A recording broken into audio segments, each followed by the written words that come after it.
সব লেনদেনের হিসাব রয়ে গেছে। এর জন্য বাবা জাহাঙ্গীর বলেছেন, বিষয় রাশি যতদিন পর্যন্ত মস্তিষ্কে জমায় রাখবা ততদিন পর্যন্ত আইতে থাকবার যাইতে থাকবা, আইতে থাকবার যাইতে থাকবা। এর জন্য বিষয় এবং রাশি এগুলাকে মস্তিষ্ক থেকে ডিলিট করো, ফরমিট দিয়ে দাও। দেখেন না, মোবাইলের মধ্যে যদি মেমোরিতে বেশি জিনিসপত্র হয়ে যায় তখন ছবি তুললে কয় some file is delete, your memory is full. যে কোনো একটা ফাইল ডিলিট করবা কয় মেমোরি ফুল। এর লেগা মেমোরি ফুল থাকলে জীবনে বিষয় রাশিকে ত্যাগ কইরা গুরুকে আপন হৃদয়ে বসাইতে হয়। গুরুকে হৃদয়ে, খোদাকে ডাকতে হয় হৃদয় দিয়া। হৃদয়ের ডাক খোদায় শুনে, কারণ খোদা হৃদয়ের নিকটে থাকে। মুখ দেয়া অনেকে আল্লাহরে ডাকে, কিন্তু আকাম কুকামও মাশাল্লাহ ঠেইলা করে।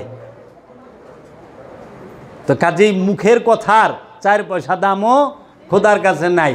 কালেমা পড়ার জিনিস না, কালেমা হওয়ার জিনিস বিষয়। আমরা কালেমা পড়ি, কালেমা হইতে হয়। সাক্ষী কি, সাক্ষী কি পড়ে না হয়? কোনটা? সাক্ষী হয়, সাক্ষী তো ফরন যায় না। মানে আপনি আদালতে যাই গেবেন আমি সাক্ষী পইরাইছি, তারপরে সাক্ষী পড়তে আছেন। কালিমা হইতে হয়, কলেমা হইতে হয়। সাক্ষী হন যে হ্যাঁ আমি খোদাকে দেখছি, হ্যাঁ আমি রসুলকে দেখছি।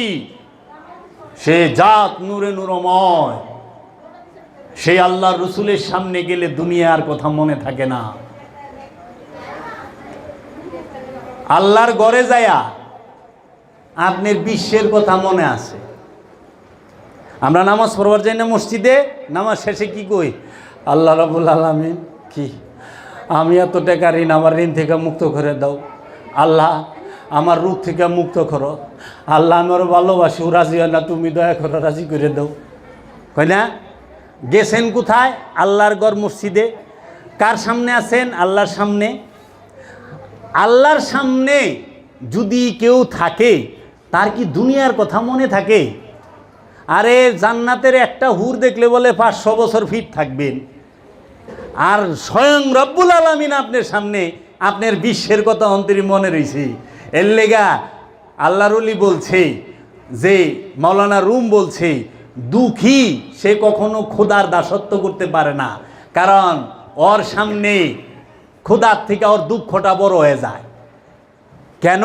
ও খোদার সামনে বইয়া দুঃখের কথা কয়, কিন্তু খোদার সামনে বইয়া কেউ দুঃখের কথা মনে থাকার কথা না, থাকেও না। তাই এর জন্য অভাব, যে অভাবী হ্যাঁ খোদারে কই থেকে ডাকবো? অভাবী তো খালি অভাবের কথা মনে পড়ে, খোদার কথা কতক্ষণ মনে পড়ে? আর খোদারে ডাকে অভাব সারণের লেগে, যে আল্লাহ খালি হুন আমার অভাব দূর করে দাও, আল্লাহ তুমি হুন আমার অভাব দূর করে দাও। তো খোদা ঘরে বইয়া যে অভাবের কথা কয়, স্বর্গে যাইবার চায়, মরবার চায় না। আপনারা শুক্রবারে নামাজ পড়েন না? আপনারাই মুনাজাত করেন, আল্লাহ আমাদেরকে জান্নাতুল ফেরদাউস দান করো, আল্লাহ আমাদেরকে জান্নাতুল ফেরদাউস দান করো, আল্লাহ তুমি করো, কান্দেন। তারপরেই কন আল্লাহ আমাদেরকে হায়াতে তৈয়বা দাও, আমাদেরকে হায়াতে তৈয়বা দান করো। আশ্চর্যের বিষয়, না মরলে জান্নাতে যাবি কেমনি? তুই জান্নাতও চাস আবার হায়াতও চাস, এটা কোন ধরনের কথা? মরলে সেন জান্নাতে যাবি, তুই বাঁচবারও চাস আবার জান্নাতও যাইবার চাস, এটা কোনো কথা হইল? এখন তো বুঝি না যে আসলে চাইটা কি। আমি যে কি বুঝি না এইটাই আমি বুঝি না, যে আমি কি বুঝি না। কাজেই আগে মরেন, মরণের পর হইলো জান্নাত আর জাহান্নাম। মানে আপনি হায়াতও চান আবার স্বর্গ জান্নাতুল ফেরদাউসও চান, এটা তো হইতে পারে না। একটা চাইতেই বললে খাজা বাবা কইছে, তুমি আল্লাহও চাও তুমি দুনিয়াও চাও, এটা তো পাগলামি। একটা চাও, নয় আল্লাহ নয় দুনিয়া। দুই নৌকায় ফাও দিয়া থাকলে জীবনও পার হইয়া পারবা না, ডুইবা যাইবা। এর জন্য একটাই থাকো। তা আমরা যেন সেই শিক্ষা নিতে পারি আমার মুর্শিদের। বাবা জাহাঙ্গীর নসিবওয়ালার মিলে বাবা জাহাঙ্গীর নিজে বলছে, কত শত জনম পরে তুই আমার কাছে আইসস। বাবা জাহাঙ্গীর নিজে বলছে, আজ বুঝবি না, 30 থেকে 40টা বছর যাইবার দেই, তোরা যে বাবা জাহাঙ্গীরের নিজ চোখে দেখছস, তখন মাইসে খুঁজবো। বাবা জাহাঙ্গীর সব সময় আসে না, 1000 বছরে একবার আসে বাবা জাহাঙ্গীর। তা আমরা সবচেয়ে খুশনসিব যে আমরা বাবা জাহাঙ্গীরের নূরের চেহারা মোবারক এই চর্ম চোখ দিয়ে দেখছি। যে বাবা জাহাঙ্গীরের কিতাবগুলো পাঠ করবে, যে বাবা জাহাঙ্গীরের কোরআনের তাফসির অনুবাদ পাঠ করবে, সে অন্তত এইটুকু উপলব্ধি করতে পারবে যে আসলেই বাবা জাহাঙ্গীর, তার তুলনা হয় না, তার তুলনা তিনি নিজেই। বাবা জাহাঙ্গীরের কারো সাথে তুলনা দেওয়া যায় না।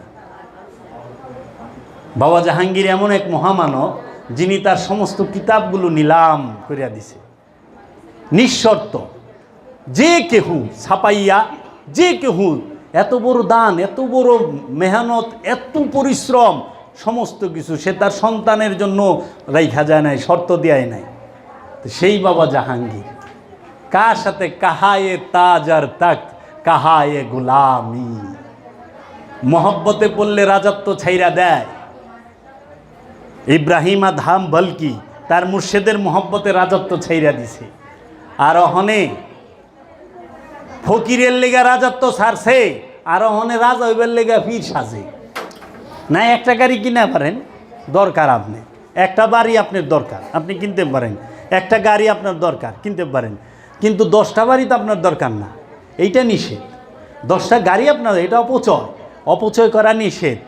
অহনে আমাকে হিগায় প্লেট 4টা খাইবা, আরে প্লেটটা যে 4টা খান, খাওয়ানোর সময় কটা খাওয়ান রাখেন। কারণ এই যে দেখবেন মাটির নিচের পিঁপড়া আছে, পোকামাকড় আছে, শালিক পাখি আছে, সবই যদি 4টা খান, আরে মেয়ে আমের মধ্যে নেট লাগাই দিচ্ছেন, ওরা কি খায়া বাঁচবো? ওগো খাইতে হইব না?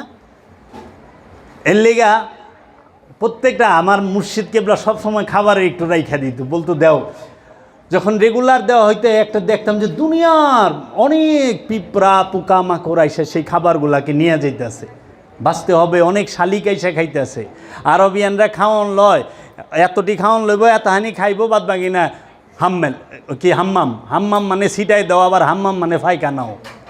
এক হাম্মাম দেওয়া অনেক কিছু বুঝায়। তো হাম্মাম মানে ছিটায় দাও, আর হাম্মাম মানে পায়খানা। তা এখন কয় হয়ে নেন তো সুগল, কয় আনা সুগল হাম্মাম, মানে আমি হইল টয়লেট ক্লিনার। কিন্তু আরবিতে তো এখানে অনেক বিজ্ঞ বিজ্ঞ আলোচক এবং সাধক যারা এখানে যারাই আলোচনা করে তারা বেশিরভাগই সাধক। এখানে এমন এমন সাধক আছে যে যারা 2-4 বছর সাধনা করছে, কিন্তু তারা চুপ। সাধনা হইল প্র্যাকটিক্যাল, জীবনে সাধনা করে নাই, কিন্তু হ্যাঁ লামোকামের আলোচনা করতে আছে।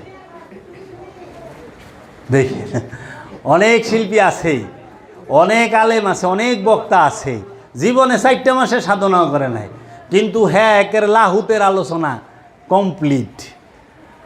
আসলে কি মানায় না? আমি যেখানে আছি সেইখানকার আলোচনা আমি করতে পারি।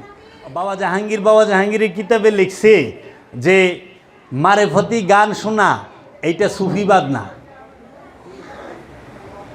সারাদিন মারেফতি গান শুনলেন এটা সুফি না, মারেফতি বই পড়লেন এটা সুফি না।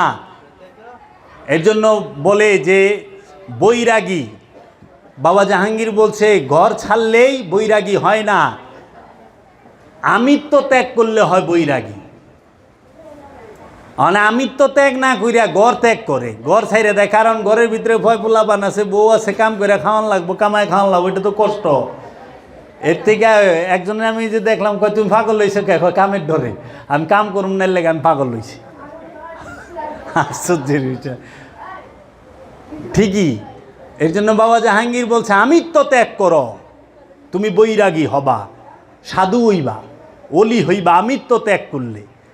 ঘর ত্যাগ করলে অলি হয় না, আমিত্ব ত্যাগ করতে হয়। বাবা জাহাঙ্গীর বলছে তুমি সংসার করো হাঁসের মতো। হাঁস দেখো না সারাদিন পানির মধ্যে সাঁতরায়, সাজের বেলায় যখন উঠে আসে হাঁসের শরীরে সে কিংবা গলায় কোনো ওই 1 গ্লাস পানি ঝুলাই লয়ে আহে না, 1 পোটলা পানি লয়ে আহে না, শরীরে পানি নেয় না, কিন্তু পানিতে থাকে। তো তুমি হাঁসের মতো জীবনযাপন করো না, সংসার করো হাঁসের মতো। তুমি সম্পদ অর্জন করো, কিন্তু সম্পদের গোলাম হয়েও না। সম্পদ কামানো এইটা ইবাদত, সম্পদ জমা করা এটা হারাম। এর লেগে তুমি সম্পদ অর্জন করো, তোমার রাস্তা আছে, অনেক সম্পদ অর্জন করছো, কিন্তু সেইগুলো আবার বিলিও করো, যে গরিব দুঃখী অনাথ অসহায় এদের মধ্যে। এখন আমাকেও দেয় যে আপনি ওই যে এখানে দান করবেন, মসজিদ মাদ্রাসায় দান করবেন, আপনি জান্নাতে একটা ঘর পাইবেন।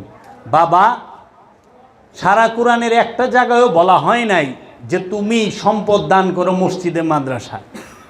আল্লাহ বইলেই দিছে কোন কোন জায়গা। আল্লাহ বলছে তুমি রুগী যে, অসুস্থ যে, তাকে সম্পদ দান করো, তুমি যে ঋণগ্রস্ত তাকে দাও, যে খাবার পায় না মুসাফির তাকে দাও। এরকম 5-6টা জায়গা নির্দিষ্ট কইরা দিছে। সেই সবগুলাই মানুষকে কেন্দ্র কইরা, জীবকে কেন্দ্র কইরা। এখন আপনাকে তো এটা জিজ্ঞেস করে না, খোদা তো এটা বলে নাই তুমি কেউ 20টা টাকা দেওয়ানোর আগে জিগাইবা আজকে নামাজ পড়ছস, এই নামাজ পড়ছস, এইটা তো কয় নাই আল্লাহ, তুমি এটা জিগাও। আল্লাহ কইছে তুমি ডাইন হাত দিয়ে দিবা, বাম হাত যেন না জানে, দান এইভাবে করবা। ও কি করে না করে এটা তোমার দেহার বিষয় না, উকে তাও বিষয় না। আমার এই এলাকায় একজন হিন্দু মানুষ, তার একটা যুবতী মেয়ে, তার বস্ত্র নাই ভাই, ছিঁড়া জামা পিন্দা শিয়ানা মেয়েটা বাইরে বাইরায়, মায় অনেক দুঃখ করে, এক হত দরিদ্র যা যে আমাদের সাহেব আছে, সাহেবরা আইসে অনেক কাপড় লে জাকাতের কাপড় দিবার, তো সে যায় লাইনে খাড়াইছে, যা কইছে আমার মেয়ের পিন্দনের কাপড় নাই, আমার একটা কাপড় দেন। কয় তোরে জাকাত দিলে, তোরে কাপড় দিলে আমার জাকাত হইব না, তুই জাগাইন থেকে একটা কাপড় দেয় নাই। সে কানতে কানতে চলে আসছে। ভাই শাহ বলতাছে যে ভাই আমারই কি একটা কাপড় দিলে জাকাত হইব না আপনাকে? আমি কি কইছে হইব? আমারে তো ওই সাপে দিল না। কয় আরে বলে হুজুর ওই এক ইয়ে কইছে যে আমার মাইয়ার ইজ্জত ডাকনের লেগে একটা কাপড় দিলে বলে হ্যাঁ হইব না। এটা কি ধর্ম? তা আমি বললাম না বই না, এটা ধর্মও বলে নাই, এটা হলো ওর প্রবলেম, ওর ভিতরে এই খারাপিটা আছে। পরে যেভাবেই হোক তার একটা জামার ব্যবস্থা হয়েছে। তাহলে ইজ্জত ডাকতে পোষা, তুমি এটা কোন ধরনের জাত দেখতে যাও না? তুমি মানবের সেবা করো, মানুষের সেবা করো, সৃষ্টির সেবা করো, তা না থুইয়া আল্লাহ কইছে খোদার তরে খাইবার দাও। আল্লাহ তো এটা মানে মুসলমানরে খাইবার দাও, যে খোদার তো তারে খাইবার দাও। মসজিদে মুসাফিররা থাকবো, মুসাফিরদের জন্য মসজিদের দরজা খুইলা দাও, তারা যেন সবার কি আবাসিক হোটেলে ভাড়া দিয়ে থাকনের সামর্থ্য আছে? যারা ব্যাচেলার, যারা এই মসজিদের দরজাটা যদি খুইলা দেয় সে থাকতে পারে ওইখানে, আবার ওইখানে নামাজও পড়তে পারে। কয় না আইগা মুইতা মাইকা হালাইতে আপনারা রয়েছেন কি রে, মানুষ লাগান জানি পরিষ্কার করে, এটা তো থাকবই। তাই কি মানুষকে আপনি রাস্তায় রাখবেন? তো কাজী সেই ইসলাম কই, যে ইসলাম মানবতার কথা বলে, মনুষ্যত্বের কথা বলে, সেই ইসলাম তো নাই। মানুষ থাকবেই, ধর্ম মানুষের জন্য, মানুষ থাকলে সে ধর্ম করব, ধর্মের জন্য তো মানুষ না, মানুষের জন্য ধর্ম, তাই না? তাহলে এখন আগে মানুষ, তারপরে সে ধর্ম। মানুষই বাঁচায় রাখলেন না, ধর্মের দাঙ্গা লাগায়া মানুষকে মেরে ফেলালেন না, এটা না। আল্লাহ কইয়া দিছে কারে কি করবা, কয়জনের লগে বিবাহ হারাম, কয়জনের লগে যায়, সব আল্লাহ কইয়া দিছে। কোরআন পরিপূর্ণ, কোরআন অপূর্ণ না, কোরআন পরিপূর্ণ। আল্লাহ নিজে কইছে এই কোরআন আমি সব দিছি, সব আছে। এখন আমাকে ওই উল্টায় পাল্টায় যদি উদ্দেশ্য হাসিলের জন্য বলে, তাহলে তো কিছু করার নাই। তো কাজেই আমরা যেন এই বিষয়গুলো জ্ঞান দিয়ে বিবেচনা করি। একটা মানুষ একজনরে খারাপ করলো, ওইটা শুই না আপনি তার একটা গালি দিলেন, যদি সে খারাপ না হয় এটার পাপের ভার কে নিব? কখনোই না। উজুকে বাঙ্গা, লা ইকরাহা ফিদ্দিন, ধর্মের মধ্যে কোনো জবরদস্তি নাই। লাকুম দিন হুকুম ওয়ালিয়া দিন, তোমার দিন তোমার কাছে, তার দিন তার কাছে। জোর করে ধর্ম হয় না, জোর করে প্রেম হয় না। কাজেই আপনারা অবশ্যই একজন ওলিয়ে কামেলের মুরিদ হবেন। কোন ওলি? যে আপনাকে নফসকে চেনার শিক্ষা দিতে পারবে, যে আপনার আত্মপরিচয়ের শিক্ষা দিতে পারবে, যে আপনাকে পবিত্র হওয়ার শিক্ষা দিতে পারবে। আমি আপনাদের সামনে অনেক কথা কইলাম, আমার ভুল বেদবি মাফ করে দিয়েন। হয়তো কেউ যদি মনে কষ্ট পায় থাকেন, কাউকে কষ্ট দেওয়ার জন্য, বিশ্বাস করেন হয়তো অন্যরকম হইতে পারে, কিন্তু বাবা জাহাঙ্গীর এমন এক যে সত্য তো একজনের বিরুদ্ধে না একজনের বিরুদ্ধে যাইবই। অনুরোধ, বাবা জাহাঙ্গীরের বাণীগুলা পড়েন, তার বাণীগুলা শুনেন, দেখেন। সে কারো কাছে কিছু চায় নাই, সে সত্য মানুষের মৃত হৃদয়কে জিন্দা করে দিছে। একবার যে আপনি লেবাস দেখতে যায়েন না, আল্লাহ কি কইছে, আমি সুরত দেহম না, আমি আমল দেহম না, আমি অন্য কোনো কিছু দেখুম না, শুধু একটা জিনিস দেখুন, সেটা হলো তোমার নিয়ত। আমি তোমার মুখের কথা দেহম না, সুরত দেহম না, লেবাস দেহম না, শুধু দেহম তোমার মনের নিয়ত। কারণ নিয়ত থাকে হৃদয়ে, পোশাক থাকে দেহে, কথা থাকে জবানে মুখে, আর হৃদয়ে থাকে নিয়ত। এর লেগে আল্লাহ হৃদয়ের খবর রাখে। আল্লাহ কিন্তু আপনার সম্পদের খবর রাখে না, যে আপনি কয় কোটি টাকার মালিক। অনেক ভুল আছে, আমরা যেন শুধরে আপনার বাবা জাহাঙ্গীরের কিতাব পড়েন। প্রতি ইংরেজি মাসের 25 তারিখে ঢাকা জেলা কেরানীগঞ্জ থানা সুবাড্ডা ইউনিয়ন চুনকুটিয়া গ্রাম চৌধুরীপাড়া মহল্লায় ফকুরনি দরবার শরীফ প্রতিষ্ঠা করেছেন কালান্দার বাবা জাহাঙ্গীর বা ইমান আল সুরেশ্বরী।